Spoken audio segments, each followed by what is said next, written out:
Well, good afternoon everyone, thanks for coming down to Finest Fest. My name's Adam, I'm the owner here at Finest Aquatics, and I just wanted to say thank you all for coming down. I hope you've all had a good day, it's been really good. This is one of our highlight features, to be fair. I know a lot of people have been really looking forward to this. So George was here for Finest Fest last year. It was one of the best workshops we had, to be fair. It was really, really interactive and stuff. There will be time at the end to meet George, have a chat, ask any questions as well. So without further ado, should we get George on the stage? Let's get him on. Introducing Mr. George Farmer. Thanks, Adam. Thank you everyone for coming. Thank you, Adam, for inviting me again. Yes, this time last year, and the event has grown, it seems, so congratulations on that.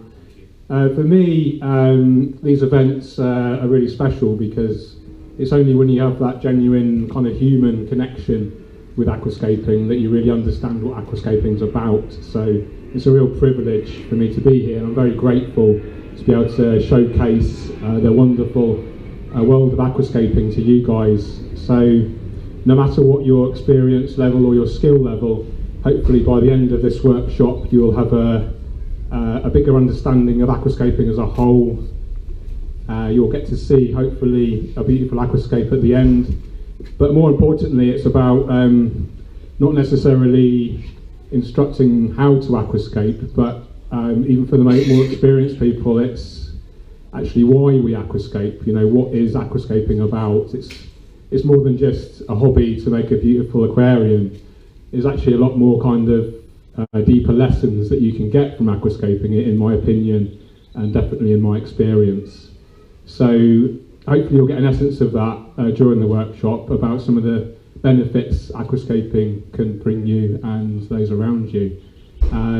It's the most amazing hobby, really. It's more than an art. It's more than a science. It's actually a connection with nature that you can bring into your home. You know, people have house plants or pets, you know, or even a garden. What aquascaping does, it combines so many different elements into one handy kind of glass box. You know, it's almost like a living three-dimensional sculpture. You know, we can kind of perceive the aquarium itself as like a canvas, like a blank canvas as it is at the moment. And then we add our natural materials, we add our plants, and we're creating a work of art that's not just beautiful to look at, but it actually grows and evolves. And you, as the aquascaper or the aquarium keeper, have a guiding hand in that.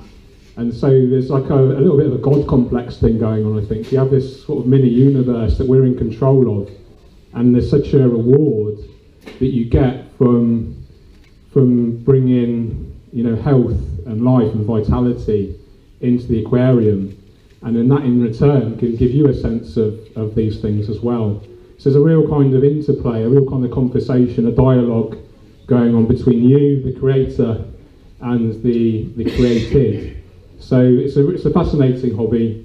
I love it, and I'm very privileged and lucky to be able to do this for a living, and I'm really grateful to be doing it in front of you guys today, despite the northern weather. If there's any questions throughout the workshop, please put your hand up or shout out. There will be a Q&A at the end. It is going to last at least 2 hours or so. We're not going to be filling with water today. This needs to be transported upstairs. It holds about 250 litres of water.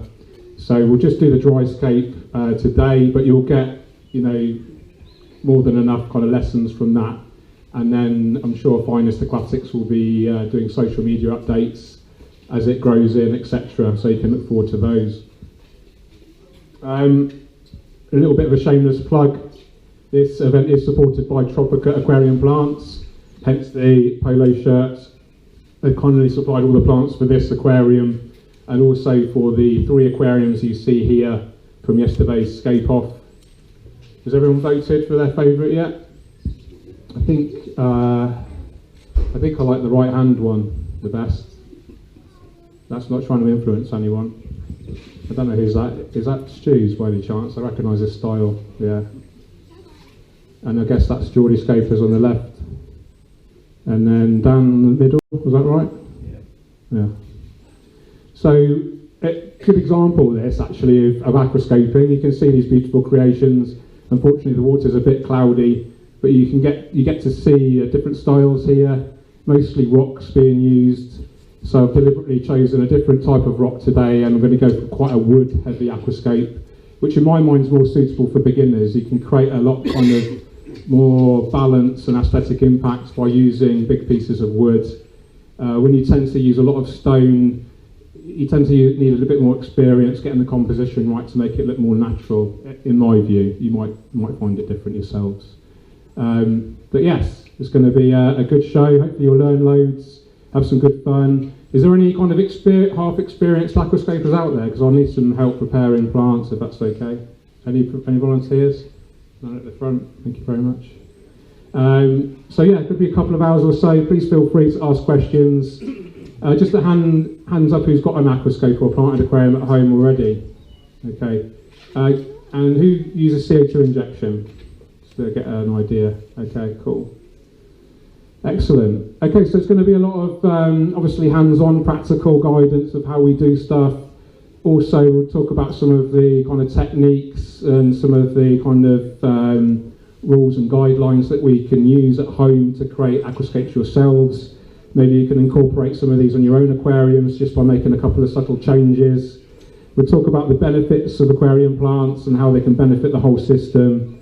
Loads of ground to cover. And the most important thing for me, though, is to explain why should you aquascape? Why even bother? You know, why not just keep fish in an empty tank with plastic decor?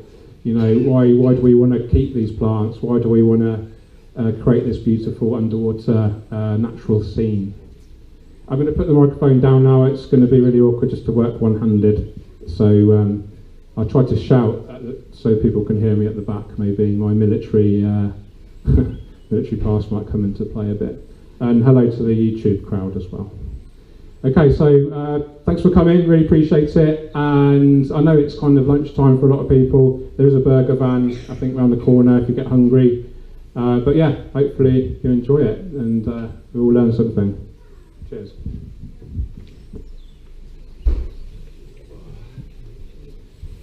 Okay, can you hear me at the back?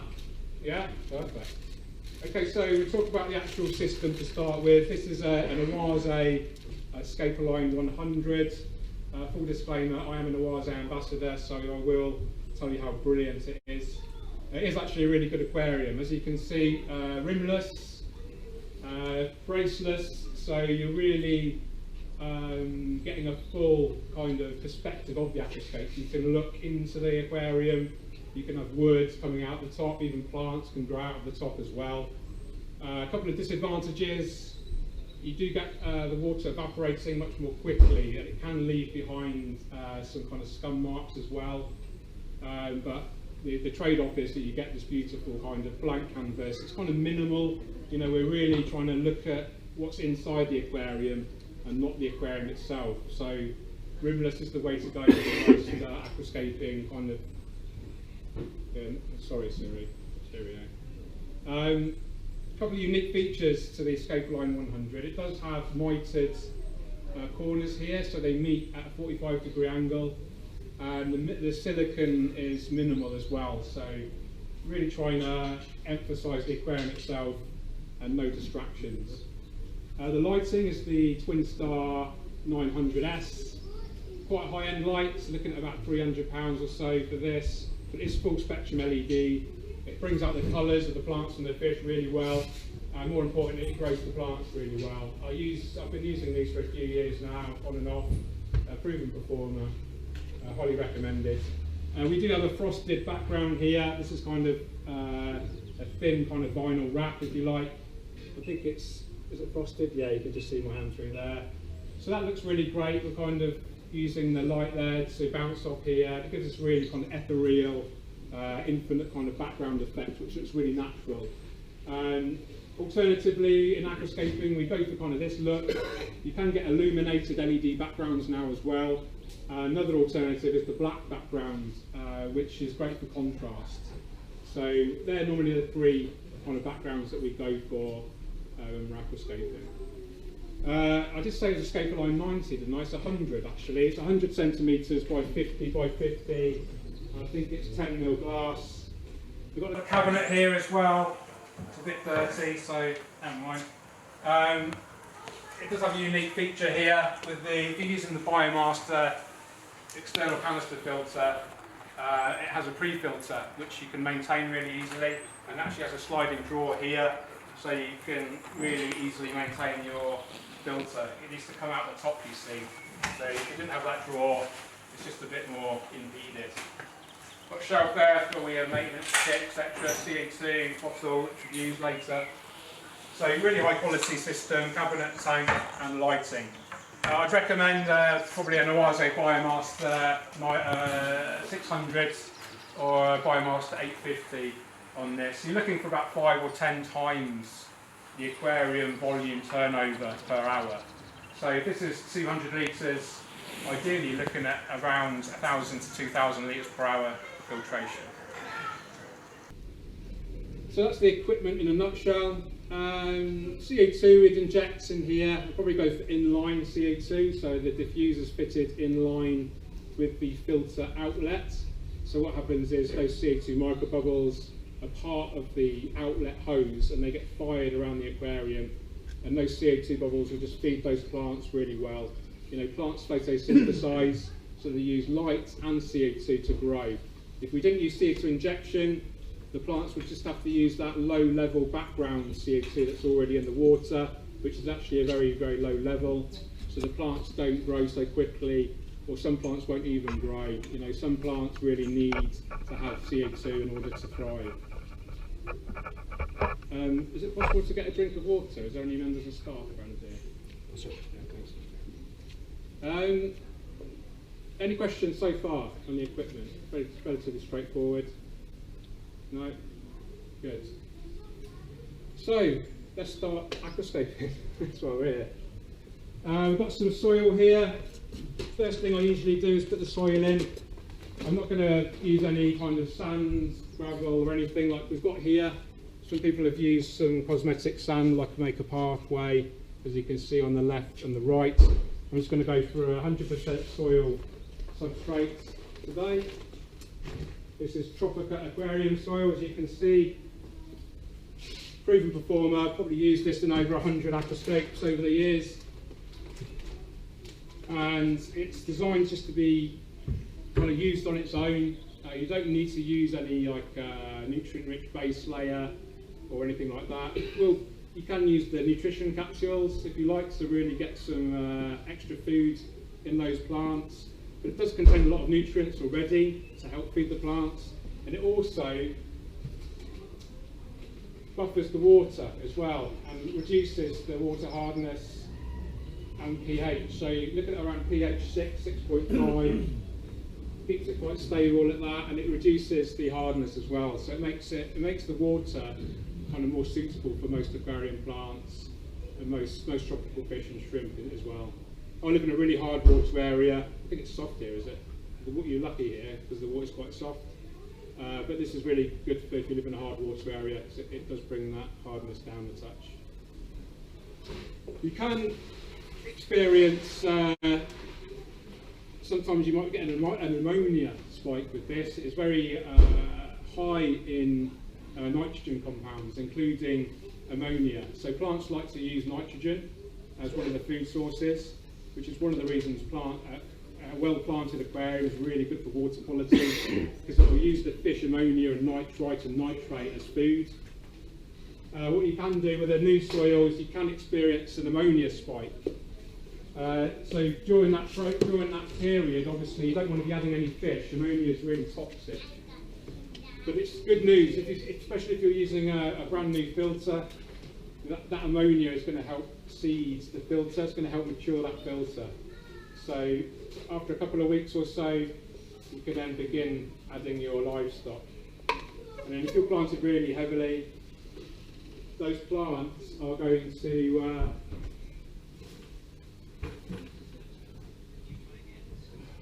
Sorry, my Apple Watch keeps trying to talk to me. It's actually dictated everything I just said. It's crazy. So, as I was saying, yeah, you can add fish and shrimp probably 2-3 weeks after initial setup. Do test for ammonia and nitrite in particular. You want those to be undetectable really before you add any livestock. But the good news is the plants will happily use any nitrogenous waste from the livestock. So it's, like I say, one of the reasons I really like to plant really heavily in my aquariums. It just really boosts the overall water quality. The plants produce oxygen, they take in harmful toxins such as nitrogen, heavy metals, etc. And it just really makes a beautiful home, not just to look at, but it's beneficial for all the inhabitants of your aquarium. Okay, I'll do another bag, I think.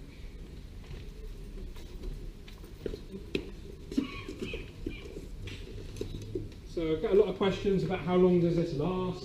Well, it will last for years and years.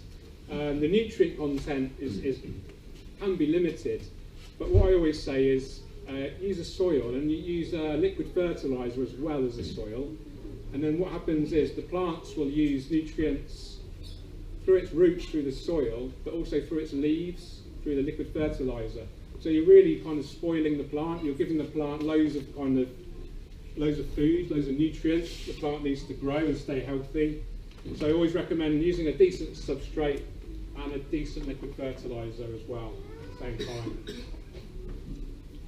So if you're using a liquid fertilizer, the actual nutrient content of the soil will last a lot longer, because the plant will be taking in its food through its leaves as well, so it won't be so hungry through its roots. Hopefully that makes sense. So top tip when we're doing our soil, like to kind of slope it slightly to the back if we can, slightly shallower at the front, and then that gives it like an enhanced sense of depth. Some people have fancy tools to do it, I just like to use my hands.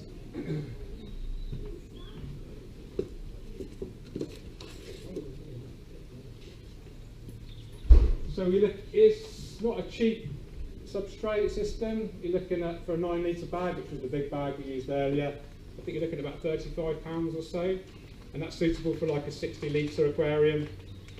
But you know, if you're serious about growing healthy plants, it's almost like I wouldn't say an essential thing, but you're definitely kind of investing, you know, in that whole system to promote the healthiest plant growth possible. You know, and the better you look after those plants, and the more plants actually you have, the less chance of algae you have, you know. Most people have had algae at some stage in their life. Most people get frustrated with it. But the good news is, you know, if you set up your aquarium properly with the right equipment, choose the right plants and enough of them, and then look after them in the right way by maintenance, then algae should never really be a problem. And if you do get any algae, it will just be like a low-level background algae, which is natural. You know, don't be, some aquascapers in particular get obsessed about having zero algae. Well, in my mind, you're just setting yourself up to be a bit sad. You know, just accept that you're going to get a little bit of algae, as long as it's not kind of taking over the aquarium and just spoiling the view. A little bit of algae is okay. So don't be too hard on yourselves. Okay, I've got a couple more. I've got little bags here, so I'll probably need a couple more of these.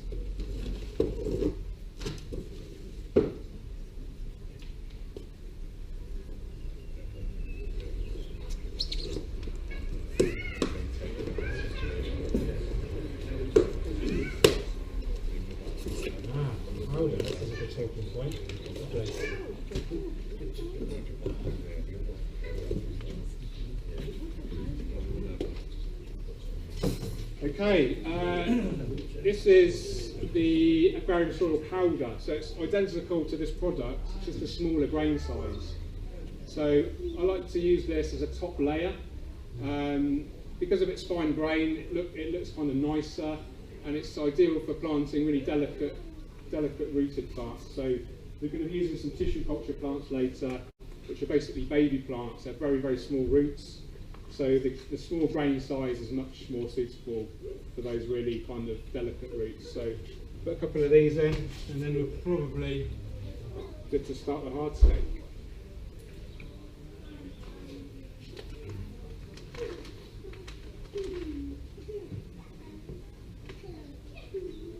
There are a lot of other soils out there on the market. ADA Aquasoil is very popular, Amazonia. There's other brands as well. They're all actually very similar. They're basically like pelletized volcanic ash mixed in with a load of nutrients. And they all kind of do the same thing. They all reduce the water hardness, pH slightly. Hopefully they all contain some nutrients as well. Some brands more than others. But in my mind, in my experience, the Tropica is a very safe bet, very stable product. Doesn't require rinsing either. You know, I'm sure some of you have installed a new aquarium with sand or gravel, put your water in, it's just a cloudy mess, you know. This stuff, if you fill up very slowly, we're not going to do that today, but I like to use I'll show you. When you're filling up, you could just fill it nice and slowly with like a kitchen colander. That disperses the water and you don't kind of cause any real cloudiness. So top tip for you, especially in a new aquarium.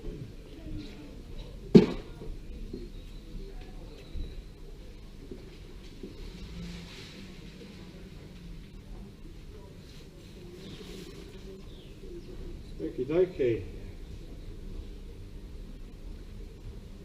Substrates in, try to slope it a little bit to the back. We are going to mess it up a little bit because we're moving the hardscape around, but we'll try to make it look nice and neat for now anyway.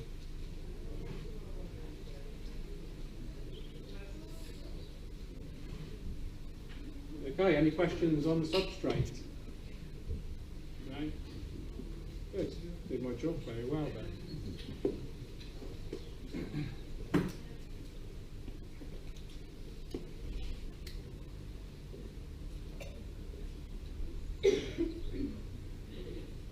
Make you smart stuff. Smart water. What is it about that makes you smart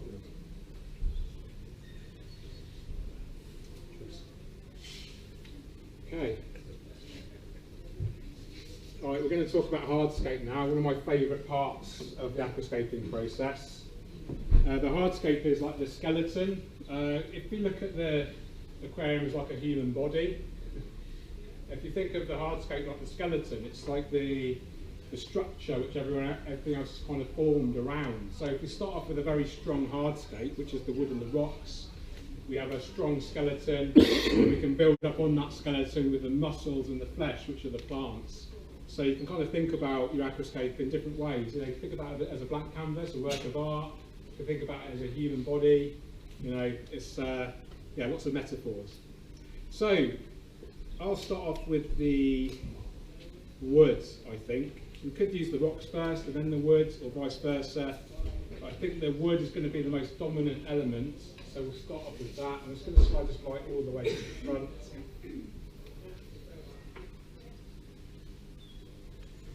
And what I like to do, I think this is called Redmore Root. And ideally what would happen is these would be pre-soaked in water for several weeks to ensure that it doesn't float. What will happen is, if I put this in right now as it is, plant everything, fill up with water, that's just going to float up, dislodge all the soil, all the plants are going to float up and it's going to be a disaster. So what we would do normally is pre-soak it. We can't do that today because it's not, you know, I haven't had the time. But what I would normally do maybe is either glue it to the glass base using super glue, and what you can use is, I don't advocate smoking, but you can get cigarette filter tips, which are like a cotton fibre material, and then what you do is you can break those open, and then you can kind of push it against the glass and the wood, and then use super glue, and then what happens is that forms a solid kind of adhesive, almost like a cement, and you can glue things together like that. So what I might do is I might do that later with the rocks. So when I put the rocks around the wood, I might use that technique later. I do have some glue and I do have some cigarette filter tips, but I don't smoke, especially if my wife's watching. Yes. Okay, so start off with the biggest piece of wood. This is going to be our kind of main focal point. And then what I like to do is kind of experiment what looks the most natural position. And we can see already that this has kind of been sawn, got artificial, obviously, cut points there. We don't want to see those ideally, they look unnatural. What we're trying to do is create a natural looking aquarium. You know, we're creating what we call a nature style aquascape today, based on the nature aquarium principle from a guy called Takashi Amano. Some of you may have heard of him. A Japanese guy, sadly passed away in 2015, but he was like the pioneer, I would say, of modern aquascaping. You know, he gave us this new way of looking at aquariums, you know, from just an aquarium with some plants in to actually a slice of nature, you know, that represents nature, you know, something that can be inspired from an outside landscape or seascape, a forestscape, you know, a mountain range. You know, you can see here is 3 great examples of nature aquarium style. You know, even iwagumi, which translates from Japanese to basically mean rock garden. You know, this is still nature aquarium. We're using those lessons from nature outside, and then we're transposing those into the aquarium inside. But we're using a lot of wood today. This is called the Ryoboku style. If I was using a lot of stone or just purely stone, we'd call that iwagumi style. So a couple of Japanese terms for you there. But really good idea to select appropriate pieces of hardscape for your aquarium. So what do I mean by appropriate? Well, think about the size. You know, the size of the wood. Make sure it fills the aquarium nicely. You know, if we just had one small piece of driftwood in here with no height to it or anything, it would just be drowned out by all the plants. So we want to start off, like I said at the beginning, like a strong skeleton, like a nice structure to give impact, and also hopefully to look natural as well. So what I do now is kind of look at the woods in all kind of angles, all axes, and kind of figure out, I'm trying to imagine, visualise in my mind how it's going to look in the longer term once the plants are grown in and the stones are in place. So I think this position here looks quite nice. We've got the main kind of weight of the wood here, almost central, and then we've got these kind of dangling roots coming out here, coming forward. I think that looks quite natural, and we've got a couple of nice branches coming up there. And that, if it comes out the top of the aquarium, that's really cool. I quite like breaking the surface, just adds that extra sense of nature. So we'll just pop that in.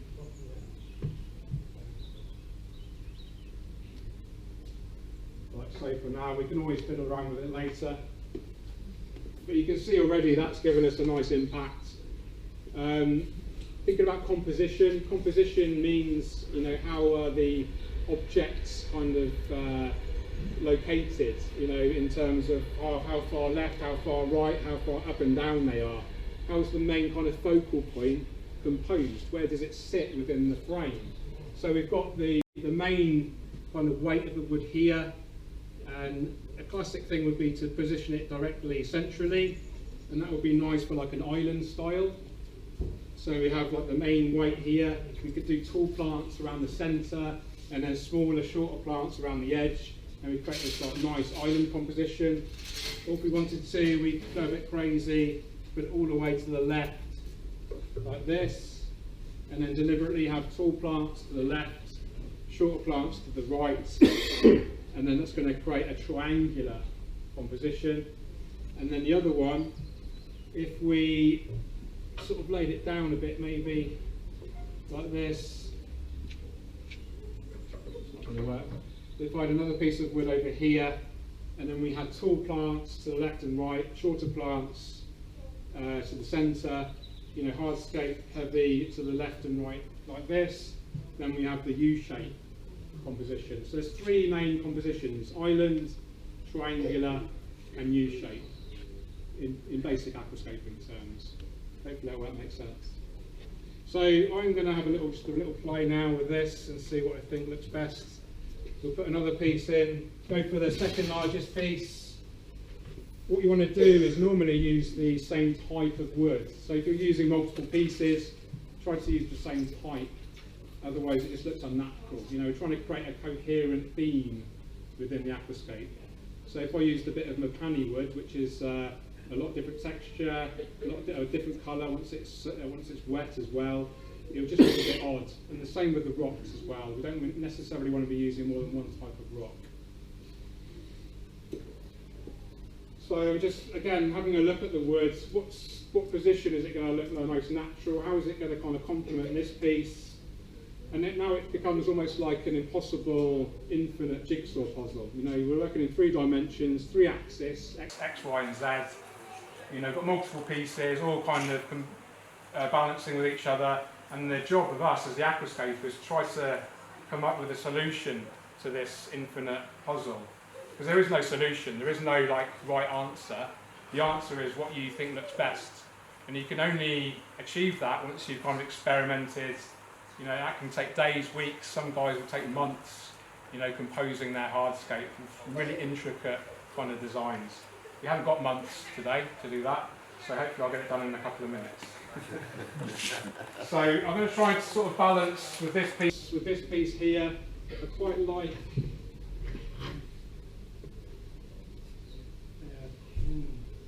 Yeah, I think I quite like it there, just off centre. And then, yeah, that kind of flows into that there, across there, and that's the same size as that. So that fits, I think. Let's have a look. So I've been doing this for 20 years now, so hopefully, you know, with practice, everything gets a little bit easier, and I can kind of visualise in 3 dimensions. Hopefully, how it's going to look before I put it in, and hopefully that'll be nicely balanced. That kind of interlocks in there, like so.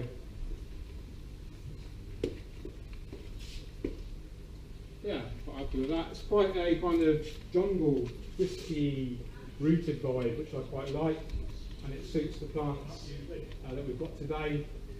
So yeah, I'm happy with that. We've got one more piece. I'm not sure if we need it. It's going to take up a lot more room, and I like to plant really heavily, so I like to save some space in the soil for the planting. So the other thing is we take out that piece, or that piece, and try this piece instead. But I'm going to go with my gut instinct, and I think that's okay.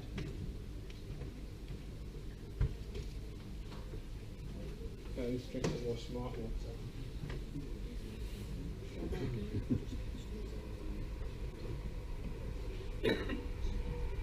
Any questions on the wood?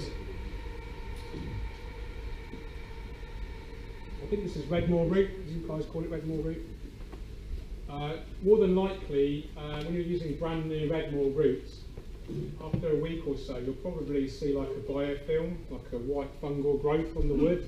Nothing to worry about. You can just brush it off with like an old, not an old toothbrush, but a toothbrush that's dedicated to aquarium, obviously.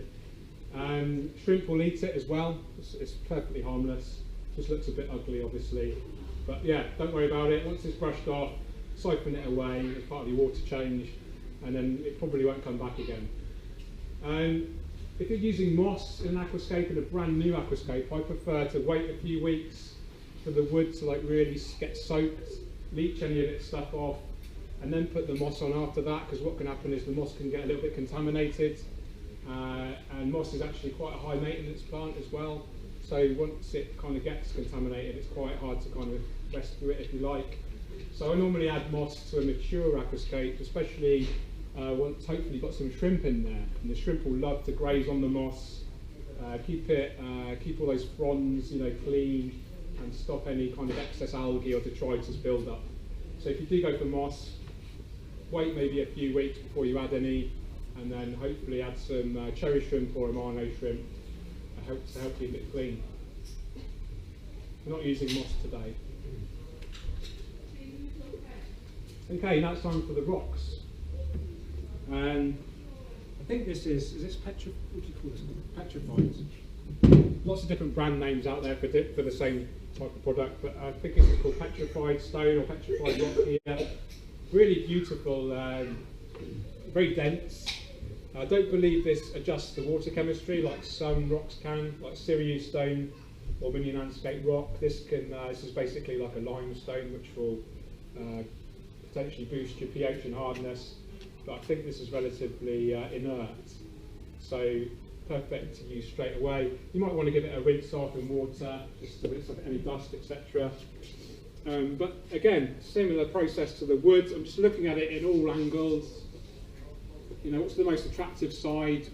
What side do we want to look at? You know, what side's the most kind of boring, and that will face away from us. And then what angle do we want to put it at? We want to make it look quite natural. We want to have some impact. So if I had it like this, it'd be quite nice, but it's actually taking up a lot of real estate, a lot of soil space, which I like to use for planting. If we had it like this, it adds a bit more impact. You can actually bury it in the soil as well, so it won't look so unnatural. So you can see this bit is kind of like a U shape. We can obviously bury it in the soil, it'd be nice and flat, and then we'll just have this bit exposed here, which I think would look quite nice. And we want to be kind of using our, remember we talked about composition earlier, where are the things situated, you know, along to the left and right. We have a thing called the rule of thirds, excuse me. So your main focal point, we tend to like put off centre by a third. So if you split your aquarium into kind of 3 equal sections, then we can just kind of locate this either to the left or to the right, excuse me. I think there's a nice little area here where this will hopefully kind of fit. And we want to kind of think about, you know, do we want it completely upright? Do we want to kind of lean it a little bit? Do we want to lean it forward? You know, have a little think about that.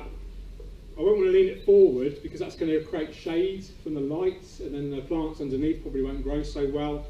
I don't want it quite super upright because it looks a bit unnatural.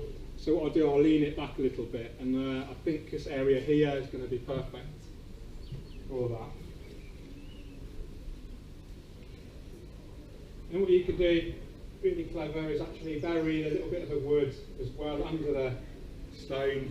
And that's going to help avoid that wood floating when we do fill up with water.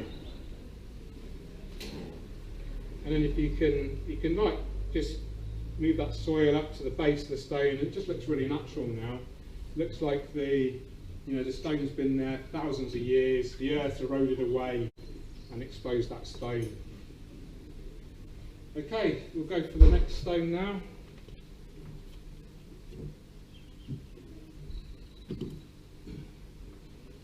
This is a nice bold piece here. And the same process, what's the most attractive side?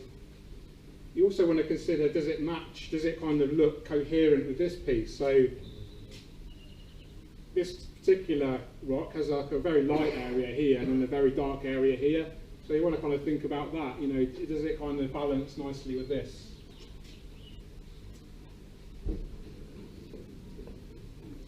We think about the strata as well. The strata is these natural lines that you can see running through the rock, and you can use that to your advantage. So if you're doing, especially if you're doing like an irigumi, a rock only, you really want to be paying attention to the strata because you want to make the most kind of natural look. So you won't want necessarily all the strata kind of, you know, looking random. You know, in nature, the strata will probably flow a certain way, you know. Or if you wanted to create deliberate tension, so for instance, if you had sort of 3 stones and all the strata facing the same way, you get this nice flow.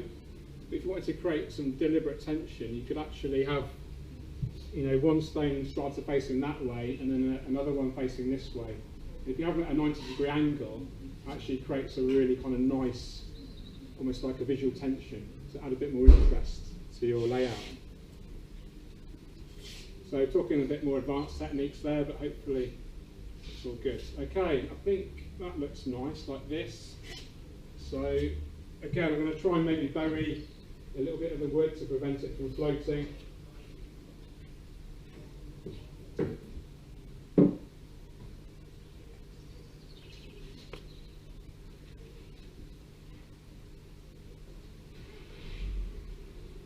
We are going to plant around the stone as well.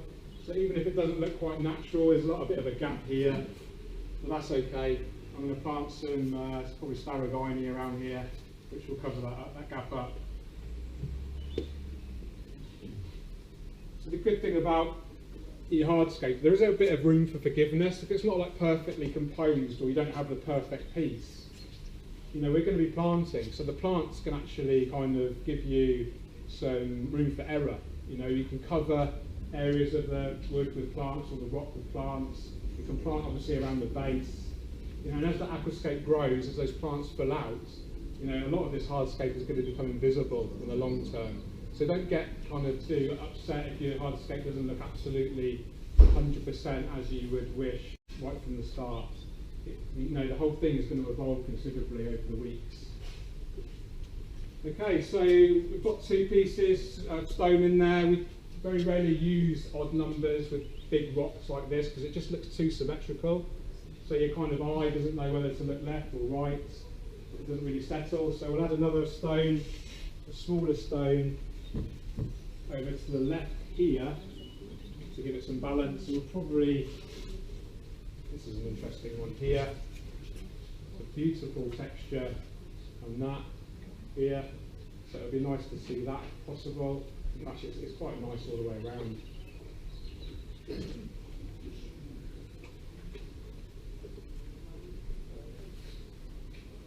Like that. And again, we've got to try and lean it against the wood a little bit, stop it from floating, hopefully.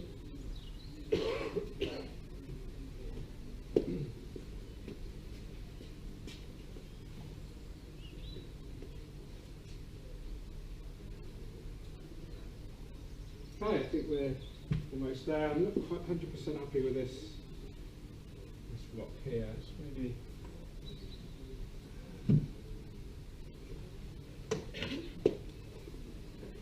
very similar height to this one, so your eye's kind of going along, it's a little bit boring. So I'm going to try this one. It kind of complements this one a little bit better.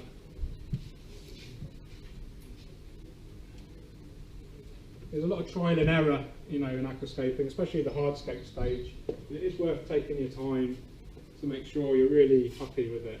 Smartphones are really good, so you can create a layout like this, so you can take a photo, and you could try a different one, take a photo, and then keep playing around until you've got as many iterations as you like, and then flick through your photos, and then when you see it in 2 dimensions, this is obviously 3 dimensions, when you see it in 2 dimensions on your phone, you actually get a much more instant impression of how good it looks. So there's a top tip for you. Okay, this side's definitely more interesting than that side. For that.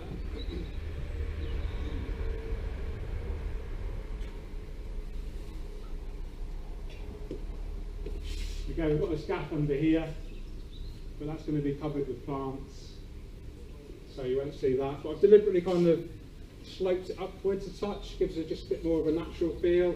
You can see this one is kind of going up a bit, this one's kind of leaning towards, so we've got this kind of natural flow of the stone towards the centre of the scape. Plenty of room for planting as well. Good. I'm happy with that. Okay, that's the hardscape done.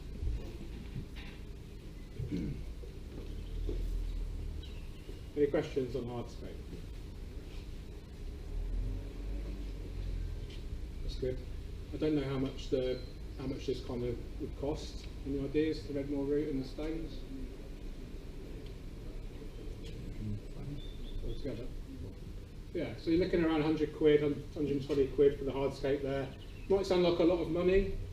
You know, I'm not going to deny that, but you know, you're creating something to live with, something that's going to hopefully reward you with many, many hours, days, weeks, months of pleasure. So, you know, if you do have the money to invest, then I would definitely recommend, you know, investing in really good quality hardscape if you can manage that. You can potentially get stuff from outside, although I would always recommend buying it from the store. You know, it's going to be guaranteed to be aquarium safe. You won't have to treat it so much, etc. But yeah, there are ways to save money, of course. But yeah, really great example. Redmore root and petrified, is it petrified wood or fossilised? There's loads of different names for it. Petrified rock, petrified wood. It's actually a fossilised wood, so it's a rock, but it's based on a wood that's kind of been compressed over thousands and thousands of years, and that's why it kind of turned into a stone, basically. If you pre-soak the Redmore root, does that get the fungal stage over with? Yeah, it should do. Come back. No, once it's, it only comes around once usually. Yeah, so definitely worth. If you've got space in your garden, like a rain butt or something, or a bath, yeah, definitely try to soak it if you can. If you have a container big enough and you have the ability to, then if you boil the water, then that's going to speed up the whole process even more. You can boil. You could get it to sink almost immediately if you boiled it for a couple of hours or so. Otherwise, it can take weeks in cold water to really sink. But yeah, we haven't got time to soak it today, obviously. So hopefully, just by putting those stones on top, that's going to help keep it down. What I'll say to the guys, once they've moved it upstairs, they could probably just put a couple of rocks on the top here when they fill up with water to stop it from potentially floating. I've done a workshop before and we filled up and then it was a disaster because the wood floated and yeah. But we're not filling up with water today, unfortunately. And that will be done later in the week. Are you all local? Is everyone local here? You can come back and obviously see this in the longer term. I don't know if these are going to be kept going in the long term? Raffled off. Raffled off, nice. What's everyone's favourite? Juice. Yeah, I agree. It's nice, isn't it? All tropical aquarium plants, of course. The best from Denmark. I was there last week actually. So yeah, very grateful. You know you were saying that if you took the rock forward, it's creating that shadow. Would that be a better scape than your planting moss? Yeah, I mean moss will do quite well in the shade. Other plants like Anubias as well. Anubias actually and Ambicophilandra, they're so slow growing that if you give them too much light, then you tend to get algae growth on the leaves. So yeah, definitely consider planting plants like that in the shade. Cryptocorini species as well, crypts do well in the shade. Yeah, we'll talk more about plants in a minute actually, we can go through all those. But yeah, that's the hardscape complete, kind of classic sort of island in a way, because it's kind of more central kind of. It's almost like yeah, definitely like an island principle. Although by the time we've got the plants in there, it's going to be quite actually, yeah. Ooh, island. Yeah, island. It's an island composition. Yeah, just stick with that. Okay, time for planting. So all plants finally supplied by Tropical Aquarium Plants. Got a classic mix that I love to use, especially in workshops. Most of them are easy category. So Tropica have three main categories of plants, and this refers to their difficulty level. So we have easy, which you can really see quite easily there, are the green labels. And then you have medium category, which are orange, and then you have advanced category, which are red. We don't actually have any advanced category as far as I know today. I tend not to use advanced category. These are like the most difficult type of plant. They need lots of CO2, lots of nutrients, good circulation, lots of light, and they're high maintenance. So advanced plants are for advanced aquascapers really. Not to kind of put you off, but give them what they need, good light, good CO2, etc. There's no reason why you can't succeed with advanced plants. But I like to use easy plants, a medium, at a push, just because I think you can create beautiful layouts with easy plants. I love to use Anubias, crypts, ferns. All these are suitable for almost any aquarium. You don't necessarily need CO2 injection. You certainly don't need a lot of light. And I'd argue that almost any kit aquarium you can get on the market, you can grow most easy plants with that kit with no additional extras. So, no matter what aquarium you've got at home, potentially as long as the fish don't eat the plants, you can probably succeed with a lot of the plants that we've got here today. And we'll talk about each species in more detail in a minute. So that's the kind of three categories, easy, medium, advanced. And then we've got kind of foreground, mid-ground, background plants. Obviously the background are the tallest, foreground are the shortest. And then finally we've got our attaching plants, or some people call it epiphyte plants. These are plants that you attach to the hardscape or the decor. And we put those in last usually. So I'll start off with the foreground plants. And they are, where do I put their onto the grounds? Here. So I'm just going to cover these temporarily, put it for time. Important to not let your plants dry out too much, that's why we've got the spray bottle here. This is particularly important if your plants are adapted to grow underwater already. Most plants are grown in greenhouses, actually grow out of water. Most plants are amphibious, so they can either grow out of water or underwater. Once a plant's adapted to grow underwater, it's very susceptible to drying out. So if you have a plant that's kind of tall up here in a mature setup and you're doing a big water change, you don't want to let that plant dry out too much. It can damage the tissue and it can really struggle. So just be mindful of that. We're going to use foreground carpeting plants here. This is a beautiful selection from Tropica, and these are tissue culture. These are called 1-2 grow. These are grown in state-of-the-art laboratories in Denmark, literally producing hundreds, thousands, if not millions of these a year. And they're grown in sterile conditions, so they're guaranteed to be free from algae, snails, snail eggs, pesticides, disease. They're absolutely pure baby plants. And although they're very small, the baby plants, you actually get a lot more quantity of plant in here versus a regular potted plant. So a good example here is Cryptocorini undulatus broadleaf. There's probably 20 or 30 individual plants in there. Whereas if I showed you a pot, it's a different species. It's obviously a lot bigger at the moment, but there's probably only 10 or so there. So you're looking at anything, depending on the species, you can get sort of 3 to 10 times the quantity of plants with the 1-2 grow versus a regular pot. Now most newcomers or beginners will probably see that, and they probably want to choose that because it's bigger, it's more instant impact. But however, the 1-2 grow has so many advantages over this. You want to know what those advantages are? I'm going to tell you anyway. So you get more quantity, like we said, guaranteed to be free from algae, snails, pesticides, disease, etc. And a really important one is these are grown in like a liquid growth media here. I don't know if you can see that in the video, mate. So this is a really special media. This is really high in nutrients, plant food, and growth hormones.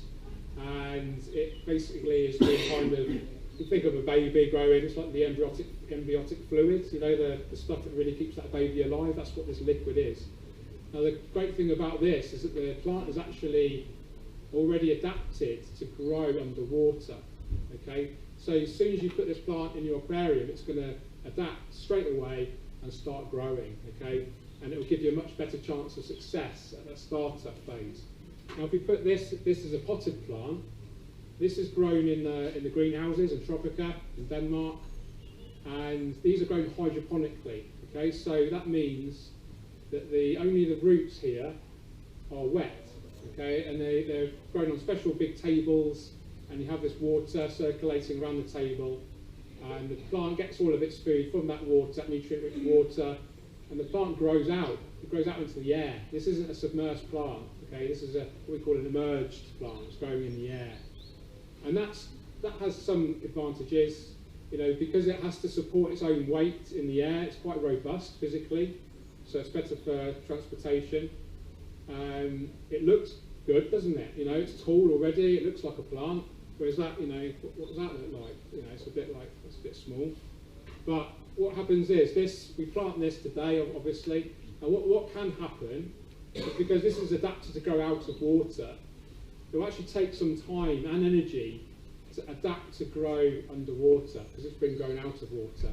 And the plant has to use a lot of kind of its own energy source. And as it does this, it can kind of struggle sometimes. And you'll get like melting plants, you'll get plants that drop leaves. And this leaves the plant open to algae issues. The algae is really attracted to unhealthy plants. So unless you've got a real optimum water conditions, you know, a lot of plants can struggle to adapt straight away to underwater growth, okay? So the advantage, in my mind, one of the biggest advantages of the 1-2 grow is that it doesn't have to go through that transition. It doesn't have to adapt to grow underwater. It's ready to go straight away because it's grown in this liquid. Does that make sense to everyone? It's quite a fundamental thing. A lot of people are put off by these because they are tiny, aren't they? You know, it's relatively small. It's a couple of inches high at the most. You know, you're looking at a good sort of 7-8 inches there. But trust me, in literally a few days, maybe not a few days to get that size, but a couple of weeks, and this is potentially going to reach this size. There's a couple of weeks, that's barely adapted to start growing yet. Okay, so these really are, you know, a huge advantage over these. A lot less energy to produce these as well if you're kind of a bit more environmentally conscious. You know, you actually, the CO2 footprint for these is a lot lower than producing these potentially as well. So, you know, lots of different advantages there of the 1-2 grow. We've got the potted and the 1-2 grow today. If I just used 1-2 grow throughout the whole aquascape, it'd be great, but it'd look a bit boring, you know, because they're all going to be tiny. So I like to mix it up a little bit for workshops. But if I was at home, I would literally use 100% of the 1-2 grows if I could. You know, we've all probably experienced pest snails, haven't we? Yeah, guaranteed. No, if you used 100% of these in your aquarium at home, nothing else, no other types of plants, fresh soil, fresh hardscape, absolutely no chance of snails. Okay? Or algae at the beginning. Okay, I think we've talked about the advantages of 1-2 grow enough. Let's start planting. Okay, we've got 3 species. I'll run through each one at a time as we plant it. Start off with the Eleocharis mini. This is dwarf hairgrass. It's a really small hairgrass. Barely gets to 1 inch tall. What we do, very, very simple way to prepare it. Peel off your lid. Remove your whole clump in one go. And you've got your magic liquid there. Don't drink it. Rinse that off now in the water. And then I've got 3 pots of that. So I'll just repeat that process.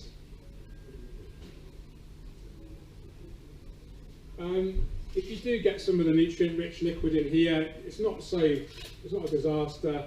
It's just, it could potentially trigger algae because it's so rich in nutrients. So just give that a bit of a massage there. And then what I like to do is, there's a special way to prepare Eleocharis in the 1-2 grow. So it comes in like a solid kind of clump, you can see that. And all those roots are kind of matted together. So it can be quite tricky to kind of individually, what we need to do is individually kind of separate it into small portions, okay? So top tip, if you just kind of tear it gently, you can almost unravel it, hopefully.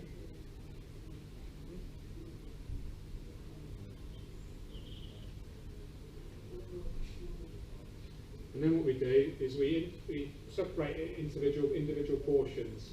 So depending on how many pots you've got, depending on your budget, it can actually depend on how much you want to separate it. So, you know, if I had all day, I could plant that whole foreground there with just that one pot, you know, just by separating it into tiny individual portions. We haven't got all day. So I'll probably do about 1 inch or so, 2 centimetres. And then we just repeat that process. Right, who knows how to prepare 1-2 grow? Anyone here? Yeah, do you want to come up and give us a hand, mate? What's your name? Gary. Gary. Round of applause for Gary, everyone. You want to just grab a chair, please?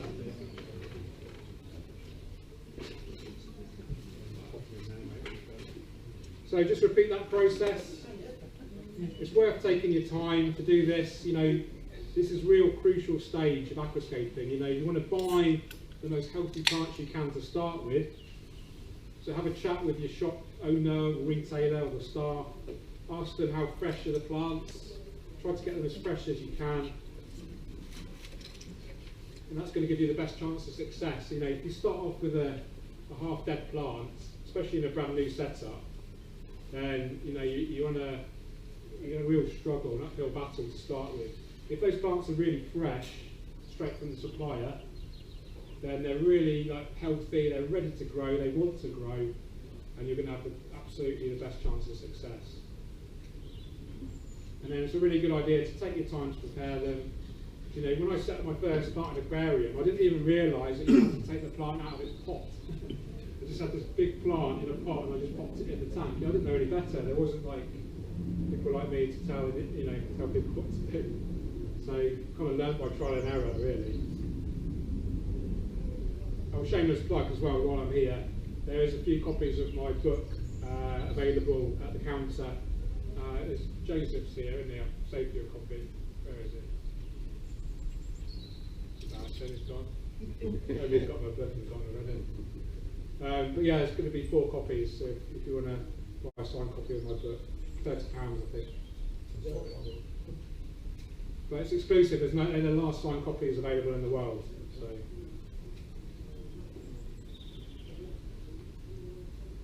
But the book, if you've not got it or read it or heard about it, it's basically a guide on how to aquascape. Everything you need to know. Choosing the lighting, choosing filters, how to plant, what plants to use, algae. See that? Yeah. Nice. When we start going to do the multi-colour. Just leave one pot to me though, so I'll talk about it. Yeah. No. Okay. More spaces. What size is your plant at home? Which one? Yeah. For me, planted, got 3 foot planted, 5 foot viscous, and 4 foot marine. Nice. Have you got plants in the viscous tank? A few Anubis, but not much else. I like to have the temperature of 27 degrees, so and even the Anubis, I rotate it around. When it looks unhealthy, I put it in the plant tank and switch it over. I've tried plant viscous. Yeah, it's quite hard. Okay, that's the aquarium prepared. Gary's kindly going to help prepare the Monte Carlo. I'll talk about that. I'll talk about all of the carpeting species first, and then I'm just going to plant them, because we'll be here a long time otherwise. This is my Chrysanthemum Tweedii Monte Carlo. Another beautiful carpeting plant, a round leaf, relatively easy. Doesn't need so much light. Will definitely benefit from CO2 injection. All aquarium plants will benefit from CO2. But the same process as before. Get a rinse.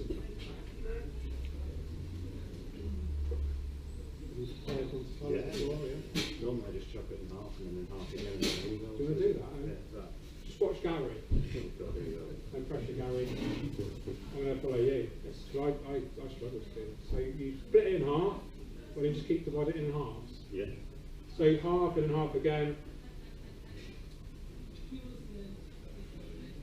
And again, if you had the patience and the time and you're on a tight budget, you could individually separate. There's literally thousands of little stems in here. You could actually individually separate those and plant them with tweezers. We haven't got time for that, but I've done that. I did a 60cm layout about 10 years ago, and I used 1 pot of the Monte Carlo, and I did a rock layout like one of these, and just used that one pot, and it was really great actually. It worked. So, you know, if you're on a tight budget, I think the pots are around £6 each. You can get really great value for money. Literally hundreds of individual plants here. And this is like for me, this is part of the joy, you know, of aquascaping. It's getting your hands on the plants, you know, really kind of looking at them, appreciating them, and then like getting excited because they're going to grow. You know, you're going to form a nice solid carpet along the front of the aquarium. You know, something really rewarding, I think, about, you know, growing in a full carpet. You eventually won't see any soil at all, and you get to witness that progression, that evolution, you know.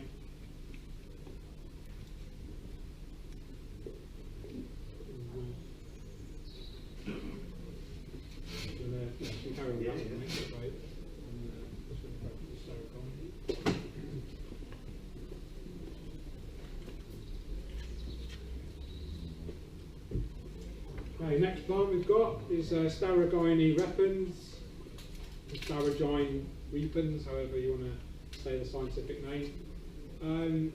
Beautiful plant. It's not necessarily a carpeting plant. It's like a very kind of dense bush-like stem plant.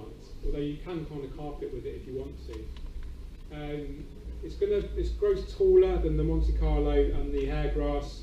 So I'm going to plant that around the stones, and it's going to act as a transition. So you'll have the relatively low carpet. It's going to lead up to the taller Staragine and then up to the hardscape. So you get this nice kind of gentle leaning up of the plants. So same process as before. Peel off your lid. Give it a quick rinse. And then you can just separate it into your portions again. And just like before, if you're on a tight budget, you can separate it, probably 100 or so stems there. If you have the time and patience, you can separate that individually.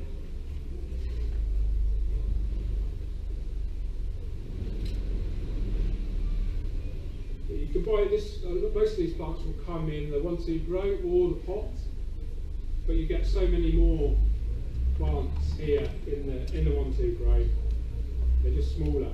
Basically, they are baby plants. They're grown from tiny, tiny little plants in the laboratories, and then they've got these big growth rooms where literally hundreds of thousands of them are growing under like these high efficiency LEDs. And in a few weeks, almost popping out of there. You can see they're trying to break out of the pot there, and then they're ready to go to you guys. It's a real cool process. I get very lucky. I get to see the whole thing in Denmark.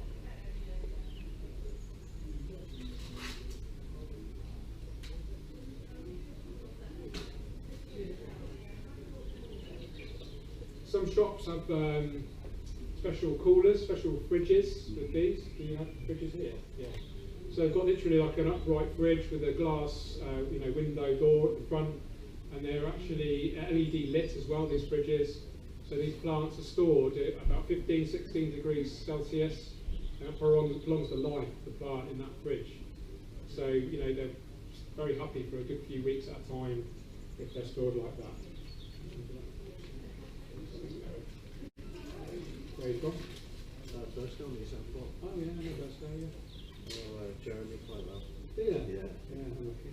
I'm joking, I know Jeremy very well. Yeah. I knew when he was PFK. Yeah. All that in the staff was. I met him at PFK. Yeah. That was 2006. Right. Yeah. Yeah, good advice. He's what he doesn't know about fish, any type of fish can come, marine, freshwater. Indeed. Ponds, goldfish, fancy goldfish. Yeah, he's got the legend. Hello, Jeremy, if you're watching. Yeah, I used to go to McDonald's with him and take the kids. Yeah. Yeah. Back in the day, Little Pizza, I used to have Stanford and Little Pizza. Yeah. Okay, we'll do that. We'll do that one now, actually. This isn't a carpeting plant, but I'm going to prepare it now because it is the 1-2 grow.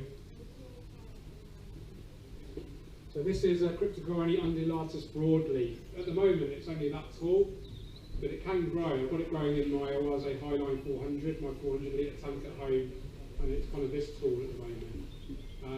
I've never seen it actually grow that tall before, so I'm quite impressed. So this is like a mid-ground plant. I'm not going to plant this around the foreground. This is mid-ground. We do have a smaller crypt for later to go in front of this, although ironically that's a potted plant, so at the moment it's taller. But because this will grow taller eventually, it's going to go behind. Does that make sense? How do you keep it under control? Good question. Trimming. Yeah, you just trim basically. It's why we use sharp scissors. And if it's going too big, you could just trim the whole leaf off. Trim the leaf right off by the base if you can. Otherwise, if you trim the leaf off too high, then that bottom stem part rots away. So actually, with crypts or Amazon swords, Echinodoris, what I like to do is actually get my hand right to the bottom of the leaf and tear it away like a sharp tug from the rootstock and just remove that leaf. Other plants, like stem plants, you can just trim like you would a bush at home, and then it kind of regrows. Yeah, but there are lots of different kind of ways to maintain the plants. That's kind of the workshop in itself, really. I tend to pull the whole thing out and then break it up into, because it breaks up into a dozen smaller pieces, and then replant a couple. Perfect. Yeah, and then you can propagate it that way. Do you want to do? Sure. Yeah, thanks, mate.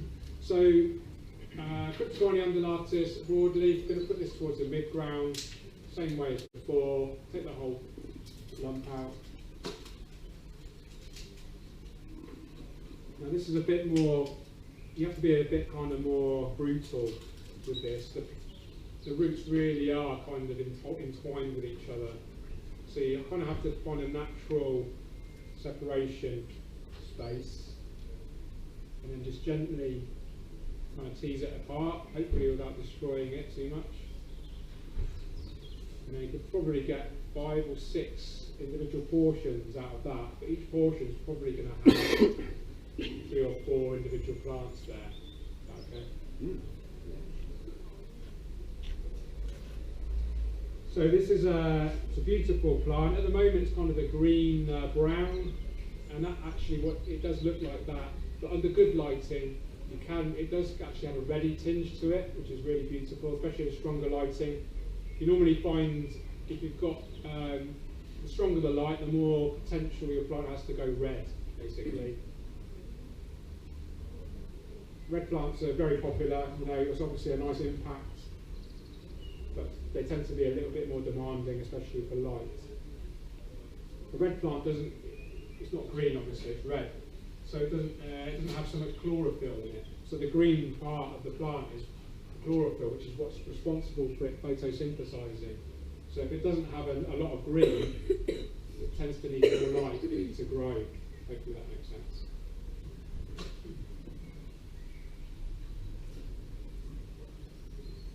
Now, carpeting plants, they tend to be a little bit more demanding as well. And it's not necessarily, the plant, no worries, it's not necessarily the plant itself, it's where it's situated in the aquarium. So carpeting plants, much lower down in the aquarium, so further away from the light.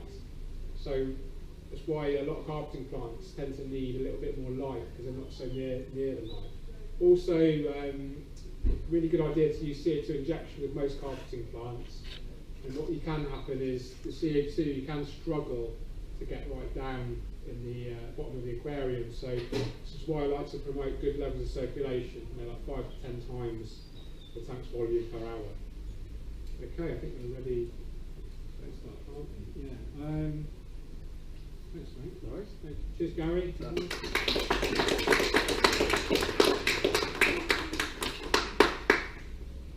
Okay, now important to keep them wet.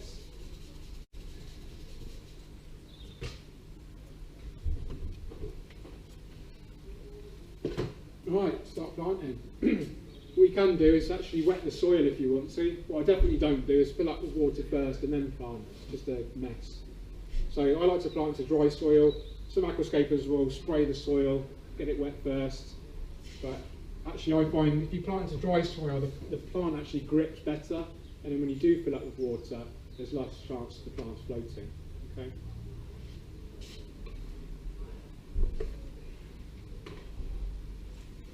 Okay, let's start off with the Eleocharis secularis minis, is the dwarf hairgrass.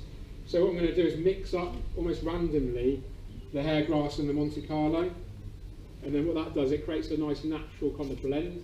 If I just did like a solid line of the hairgrass and a solid line of the Monte Carlo, it's just not going to look very natural. What we're trying to do is like mimic nature. So when you look outside at a kind of a meadow or some sort of natural like landscape, you very rarely find a monoculture. You very rarely find one species just all the way through, unless you're looking at crops and fields, which are natural, obviously. Okay, so what I like to do is just grab your hairgrass and your tweezers and then just pop it in, and hopefully it stays in there, and then just repeat that process. How far have you put them in with it? There's no real kind of rule, but as long as it's anchored, so you don't be afraid to push it in quite far. as long as those roots are kind of in contact with the soil and there's some of the plant exposed, then that's fine. A good idea to put them in quite deep at the beginning, and it's going to be less chance of them floating away when the water's added.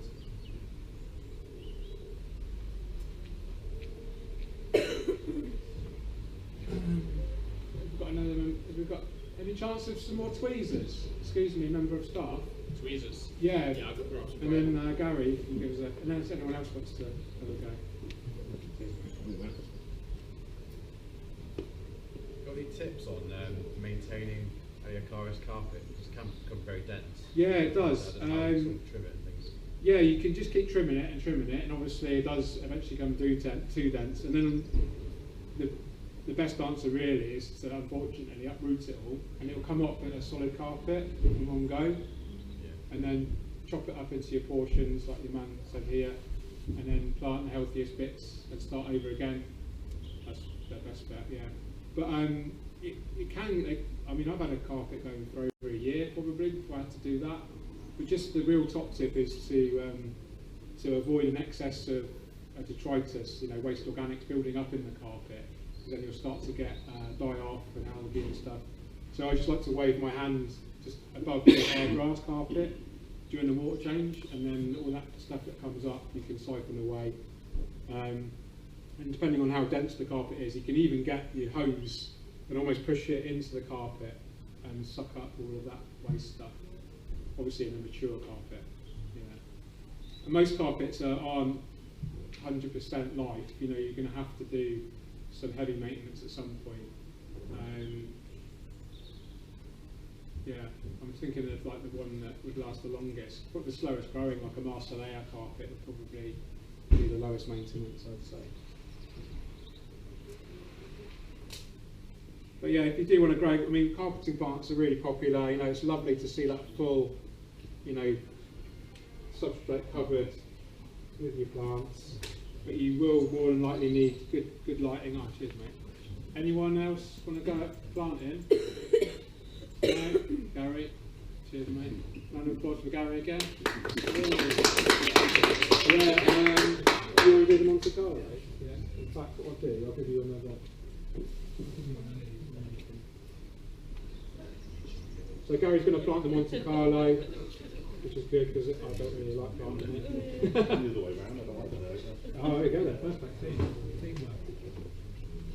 And yeah, if you just pop it in sort of randomly in between the hair grass. And what will happen is the hair grass is going to carpet. What happens is it sends out runners in the soil, under the soil, which you don't really see. You might see it at the front of the glass there. And then new leaves come up, and it just keeps repeating that process, and eventually gets real dense on a lawn thing.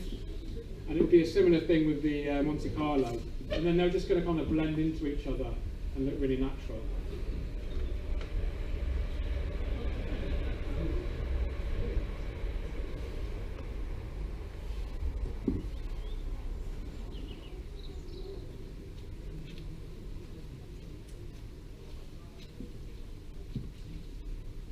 So we like to plant densely, especially in a new setup.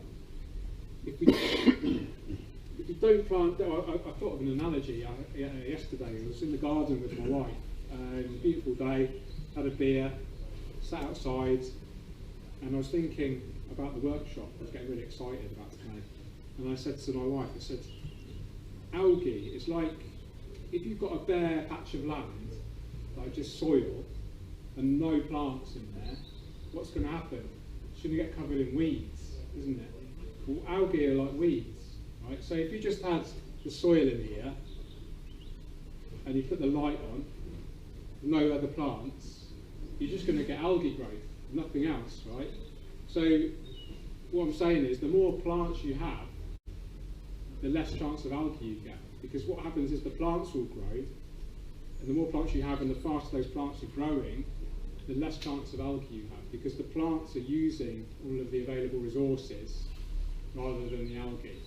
So really good idea to plant as heavily as you can, as densely as you can from the outset, as many plants as you can kind of afford, or as many plants as you can fit in there.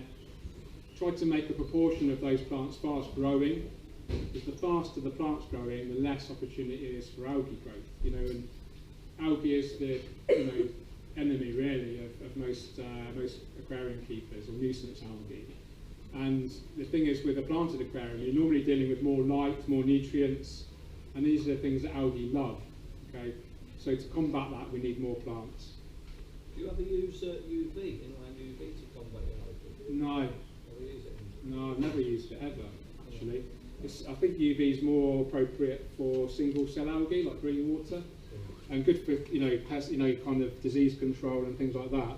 I'm not dissing UV, but I've never used it. Yeah, never felt the need to use it. Yeah. Hello. Can I ask if you can recommend some fast-growing plants that will suck up any leftover nutrients? Yeah, sure. The ones I prefer are slow growers, so I need to throw a couple more in there for anything, just to make sure anything excess. Yeah, yeah. A real easy way is to use floating plants. You've got those already. Stem plants, a lot of stem plants are fast growers, so Limnophila sessiflora, and Bulia is the common name. Quite beautiful, really, really fast growers. We use it. Yeah, it's got like real needle-like leaves, really, really fast. You can grow like a couple of inches a day in really high light and CO2. We actually use that a lot at Tropica when we're doing new setups. We'll put literally a potted version of it, and we'll keep them in their pots, and we just pop them in, put like 10 or so pots in there in the background, and then after a week or so, just take the whole, once the tank's going in, just take them all out, and it just helps to avoid that early algae stage. Algae is really common in new setups because the balance isn't there.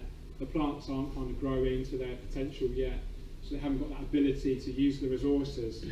But algae is like super adaptable, and will quite happily use those resources. So the startup phase is the most important, really, to kind of get a grip of your thing. Get into that maintenance kind of practice.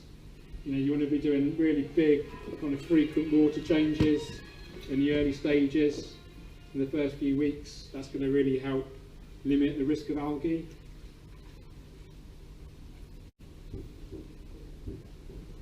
Other species I'd recommend, like a lot of the rotalas, the easy rotalas are good. Hygrophila, polysperma. What have we got today? Got some hygrophila today. We'll talk about that later. Yeah, basically any fast-growing stem plant. If you go on the Tropica website, tropica.com, and they have an app now available, which is free. You can download Tropica. It's like tropical without the L on the end. iOS and Android devices. It will have a complete list of all the plant species, plant profiles, and every plant has a link to an inspirational layout where they've used that plant, so you can really see how that plant's developed and used in a real world situation.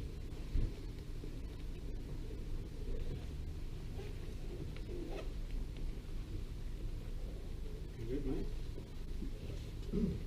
So this process is, I find it really relaxing, really therapeutic. Not quite so much when you sit on stage in front of a load of people, but when I'm at home, I'll have some chill out music on, or listen to a podcast or an audio book, and just like really enjoy it. Take your time preparing the plants, get yourself some nice aquascaping tools, and just relax, enjoy it. And you can, I kind of like get excited because I know how it's going to grow. I can visualise how it's going to look in like a couple of months' time. And even as a complete beginner, you might fail, and I would always look at failure as opportunity to learn. Try not to be put off by mistakes. Mistakes are really important in order to really learn and grow. So if you do fail, if your plant does melt or doesn't grow very well, look at the reason why. Have you got enough light? Have you got CO2? Was the plant healthy to begin with when you bought it? Did you have enough plants in there? A lot of people will, spend a lot of money on a system like this, and then they'll try to save some money by just buying a few plants and thinking they can grow the plants and propagate them. but it's really, like I said earlier, you know, analogy about an open soil garden, you know, really fill it up with plants to start with if you can, and you have a much better chance of success.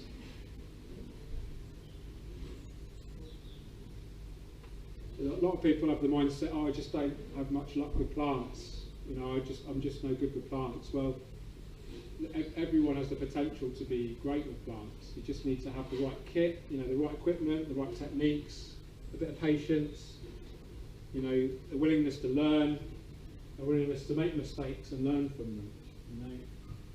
And I think that's one of the reasons, you know, aquascaping and planted aquariums are really great, because they're a natural system, and they, you know, the plants don't read the books. So some people will succeed with, you know, maybe an advanced plant in a low-tech setup.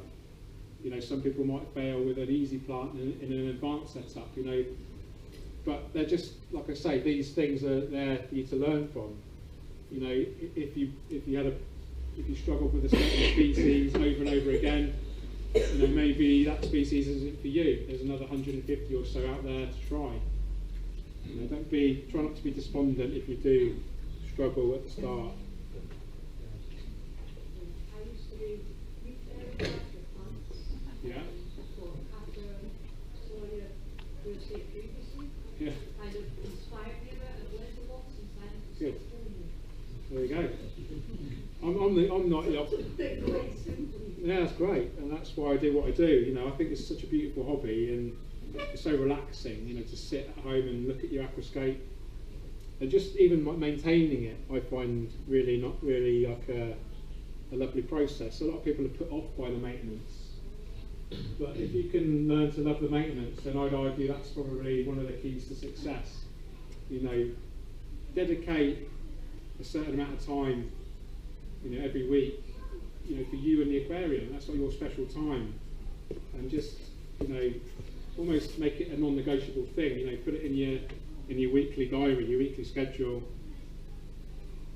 and make it almost like a routine. You know, make it the same day every week, and maybe the same time every week if you can. Then it becomes a habit. Once it's a habit, then it's just really easy to do. And then just learn to love it. You know, water changes. Most people get bored with water changes. I love it. You know, I just you just know what. I love it, not because of watching the water go down and up again. I just love to know that I am refreshing that whole system. You know, because those fish, the shrimp, the snails, the bacteria, the plants themselves, they're all living entities. They're all producing waste in a closed system. And the only way for you to really refresh that system is by doing a water change. There are low-tech methods out there, and there are no water change kind of tanks out there, and that's fine. I've got nothing against those, but in my mind, I just feel like by changing the water, I can see the fish are more active. You know, I can see the plants are a little bit more vibrant, especially the day after. The water's more, you know, the clarity of the water is normally better. And yeah, the water change, it's just like, yeah, I think it's really therapeutic. You know, on water changes, do the water, if you're doing a maintenance practice, so trimming the plant, if you're kind of maintaining the substrates, so you wouldn't, like a regular gravel tank, you wouldn't gravel vacuum this obviously because it's soil, but what I would do, especially once the plants are rooted better, is during the water change practice, just wave your hand like just above the plants. If the plants are tall, you know, get your hand in there, give them a good stroke, you know, a good touch, and all that to try to, so all that waste organics is going to be lifted into the water column, and then we do the water change right at the end, and then you're getting rid of all that rubbish, all that crap, putting fresh water in there, and then that's really going to, you know, limit the chance of algae. You know, if we have too much waste organics detritus building up on the plants, on the hardscape, in the carpet, you know, that's going to trigger algae. So we need to limit that, and that's why we do the water changes, but not just the water change. You know, actually get your hand in there and have a play, and you'll see it's quite surprising how much dirt can come off the stuff, the plants and the hardscape. You know, plants themselves, they're living, aren't they? They're growing, and part of that is they're actually producing waste. They're producing waste organics. So, you know, you have to think about that, and that's why we do the water changes. It's basically to limit those waste organics. Do you use it dechlorinator on a water check? Yeah, I do. Yeah. In the tank? Yeah, I use a liquid. Yeah, I use Fritz Aquatics. It's a US brand. Really concentrated. It's a little bit like Seachem Prime. Yeah, so you can just do that in the tank. Yeah, and actually do it.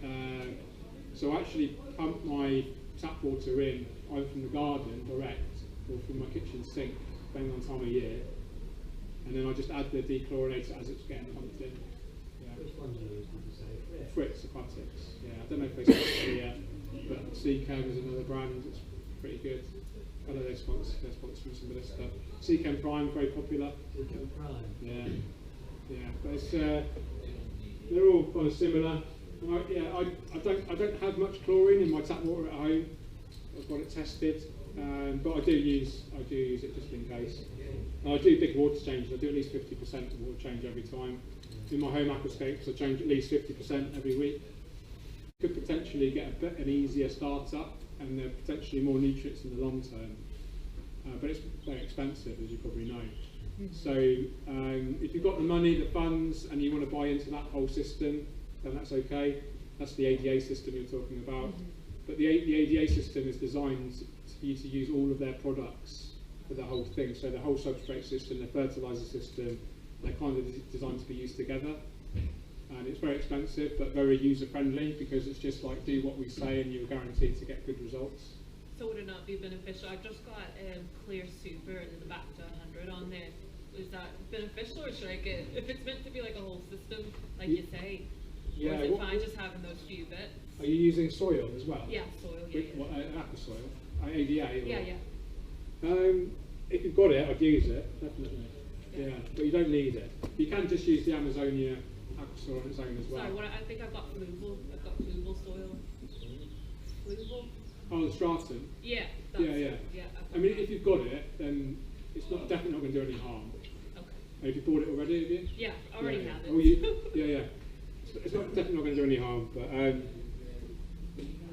I would, especially for beginners, I would just stick to using a soil on its own, and then a decent quality liquid fertilizer, and that's all you need. Yeah. I've used loads of different liquid fertilizers. I like to use an all-in-one product, you know, a bottle that contains everything in one go, just to make it easy. Tropica Specialised Nutrition, that if you've got any around, is a good one. Awase have one now, or a couple, their Scaper line series, which I'm using at home, which is getting great results with. It's really kind of spoilt these days for so many great products out there. Seachem do a lot of liquid fertiliser range. They tend to have lots of different bottles for different nutrients, so you can really tailor, you know, if you're a bit more advanced and you want to test for different like nutrient levels and stuff, you can do that. But yeah, I mean, it's almost can be a little bit confusing, because there are so many great products out there now to achieve success. You can always just read my book and simplify it, or watch my workshops. I also have a YouTube channel with lots of kind of instructional videos on as well. 800 videos on there now. How do you feel about bagging your substrate? You know, these little zipper bag things. Have you ever used those? No. No. Do you mean to like bulk it out? Yeah. Oh yeah, that's a good idea. Yeah, if you want to like create a real steep substrate, you don't want to use like 18 bags of soil. Yeah, you can just like use crushed lava rock, pumice stone, or any like inert material in a net bag, and then put that on the base of the aquarium, and then put your soil on top. You're basically bulking it out. As long as like the top couple of inches is the soil for your plants to anchor into. JBL have a product called Volcano Mineral, I think, which is like basically a crushed lava stone, I think. It doesn't actually add any kind of real nutrients or anything, but it's like it just bulks it out. Yeah, it's no problem. Yeah.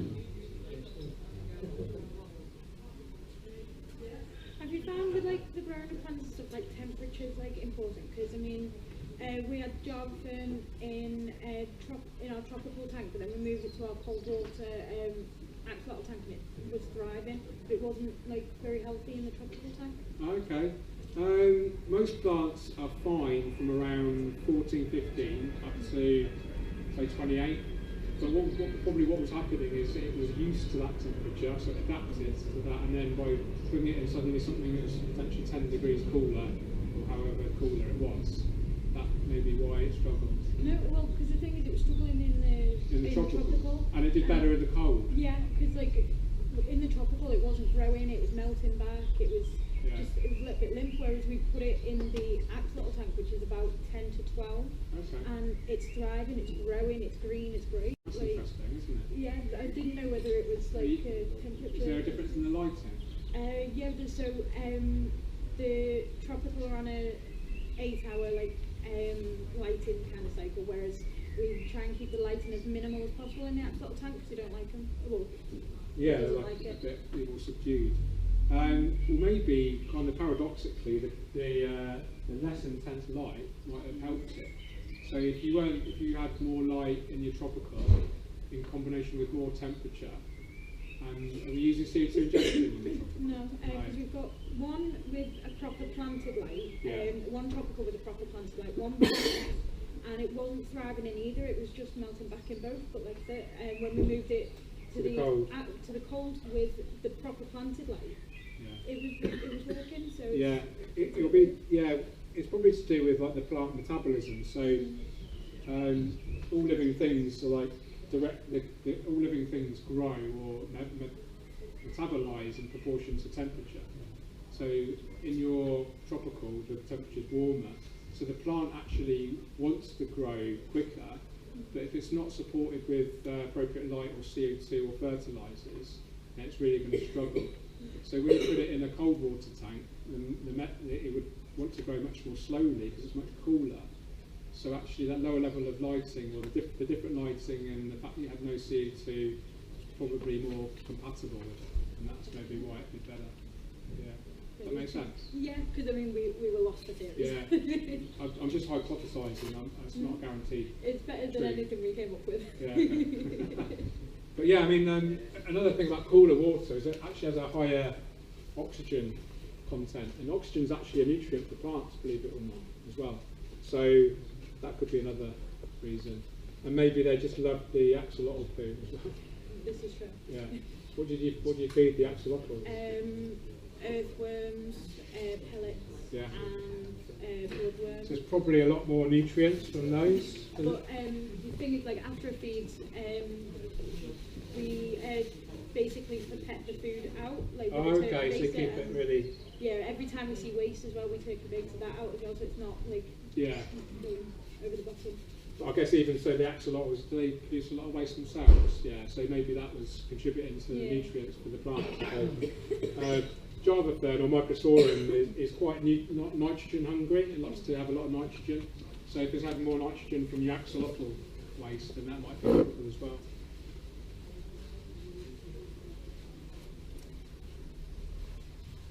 Thanks, Gary. There's time. No rush, is there? I'm enjoying myself a bit. I know, it's really beautiful and sunny down south, and then drove up the M6, it's really got darker and darker, wetter and wetter. Welcome to the northwest. You guys are much more friendly and southern, so.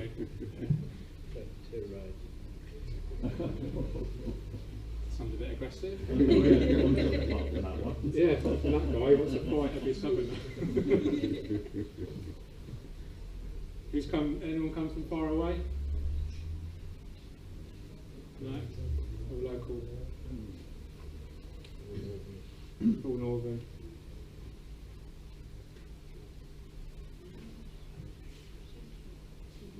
Have you ever done a planted tank using RO? Yeah, I used to run RO about 10 years ago, just for a year or so. Yeah, I can say. And then Well, I did it, and then I started doing 50%, and then 40%, and now I don't bother. Yeah. And I haven't really noticed it. So I don't think you have soft water up here, don't you? I don't. Where I am, it's extremely hard. Oh, is it? Yeah. Yeah, Really hard. Most plants prefer, it's a good point actually, good learning point. Most plants do better in softer water, have more access to CO2, nutrients seem to be more accessible as well. So you can get away with running like less fertiliser and less CO2 in a soft water setup.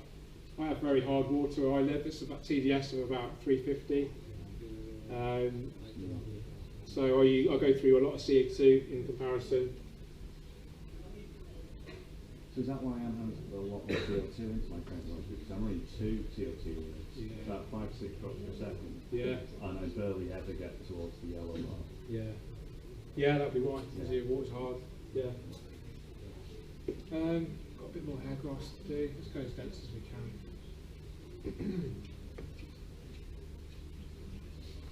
What are your thoughts on the use of TDS as a sort of parameter for ideal water quality? Is it?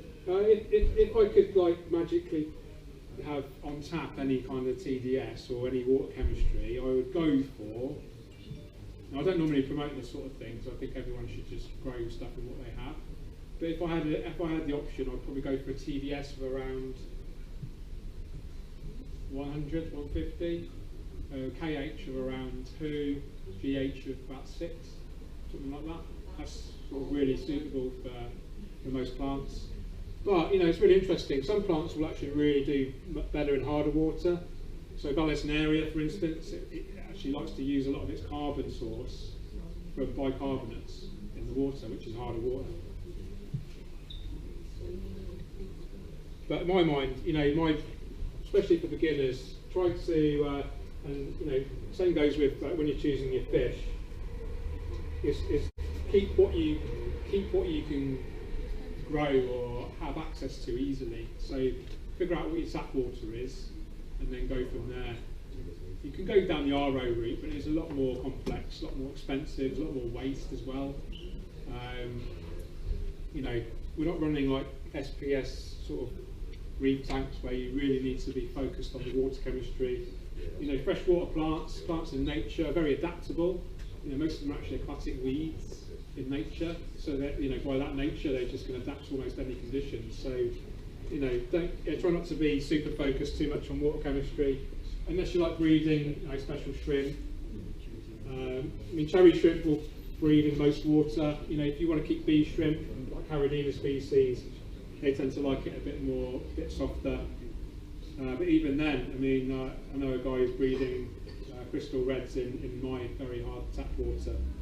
So if you're using soil, this gives you a lot more chance of success. You know, the soil brings down that hardness a touch, promotes obviously healthy root growth, healthy plants.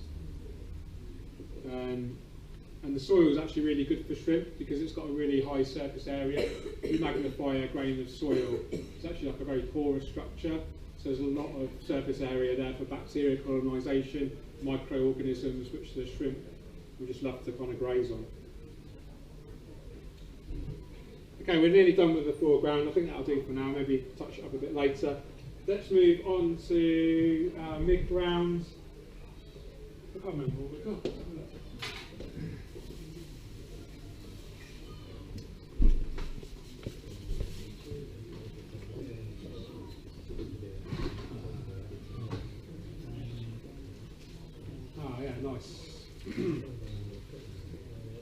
Okay, we're going on to some regular potted plants now. These are grown in the greenhouses at Tropica. As you can see, super healthy root growth. This is Cryptocoria albida brown. It's a relatively small crypt, but has this beautiful brown leaves, as you can see. And actually under highlighting, and you look really closely at the plants, it actually has like really distinct red and green patterning. Really quite beautiful. I do love crypts. There's so many different species available. I think Tropica does 10, 12 different types, ranging in size from, you know, crypt harbour, which will kind of get this tall, all the way to the crispitula or the eusteriana, which will grow, you know, if you let it grow that big. So to prepare our pot, really easy. 2 halves of rock wool, just separate them, really easy. You might notice I just sort of ripped the bottom of the roots off, and I had to do that to take the pot out because the root growth is so healthy it's kind of impossible to take it out of the pot otherwise. And then what you can do is, if you fancy, you can use scissors or you can just rip it with your fingers. Just be fancy today. Just trim to about sort of 2 centimetres, an inch or so. What that does is just makes planting much easier. Makes it easier to kind of prepare as well. Split that into different portions now.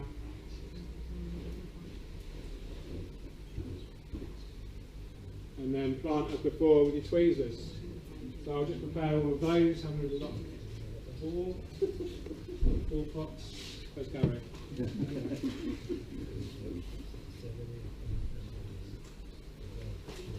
So the interesting thing about crypts is some of you may have heard of crypt melt.